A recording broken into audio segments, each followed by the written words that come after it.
रवि और प्रिया का रिश्ता भी किसी परी कथा से कम नहीं था।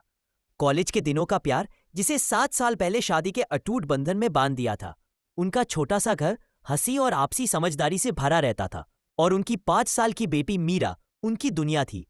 सब कुछ ठीक चल रहा था जब तक रवि को अपनी नई नौकरी के सिलसिले में शहर से बाहर 1 महीने के लिए जाना पड़ा।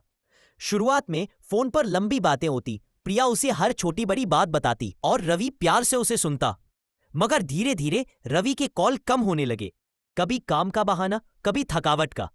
प्रिया ने पहले तो समझा कि नई जगह नई जिम्मेदारियां हैं, पर जब एक दिन उसने रवि को देर रात कॉल किया और उसका फोन व्यस्त आया और उसने अगली सुबह कोई कॉल बैक भी नहीं किया, तो प्रिया के मन में शक की एक बारीक सी सुई चुभ गई।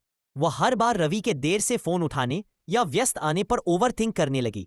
उसके दिमाग में तरह तरह के ख्याल आने लगे। जब रवि वापस आया तो प्रिया का व्यवहार बदल चुका था। रवि की आंखों में पानी आ गया।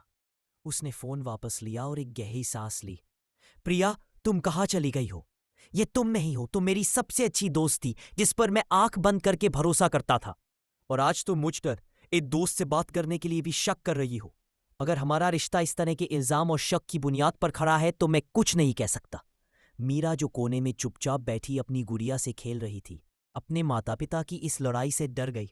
वो रोने लगी और दौड़कर अपनी माँ के पास आई। मम्मी, पापा को मत डांटो, मीरा ने भीगी आंखों से कहा। मीरा को रोता देख प्रिया को जैसे जोर का झटका लगा। उसने अपने पति की आंखों में देखा, वहां गुस्सा नहीं बल्कि गहरा दुख और निराशा थी। प्रिया ने रवि का हाथ पकड़ा। रवि, मुझे माफ कर दो। मुझे नहीं पता मुझे क्या हो गया था। मैं तुम्हारे बिना अकेली थी और उस अकेलेपन ने मेरे दिमाग में ये सब भर दिया। मैंने अपने गुस्से और शंका से हमारे रिश्ते को दांव पर लगा दिया। रवि ने उसे गले लगा लिया। मैं जानता हूं प्रिया, लेकिन याद रखो, हम दोनों की लड़ाई से सिर्फ मीरा को तकलीफ होगी। ये रिश्ता हमारा है, इसे टूटने से बचाना भी हमें ही है। प्यार ही काफी नहीं होता, भरोसा जरूरी होता है। उस दिन से उन्होंने तय किया कि वे हर छोटी बड़ी बात खुलकर करेंगे। उन्होंने अपने रिश्ते से डर और इल्जाम को हटाकर फिर से सम्मान, विश्वास और समझदारी को जगह दी। दोस्तों, किसी भी रिश्ते को सबसे ज्यादा नुकसान तब पहुंचता है जब हम अपने साथी से बात करने के बजाय अपने मन में ही शक की दीवारें खड़ी कर लेते हैं। अगर समय रहते हम इन दीवारों को गिरा दें तो प्यार की डोर हमेशा मजबूत बनी रहती है।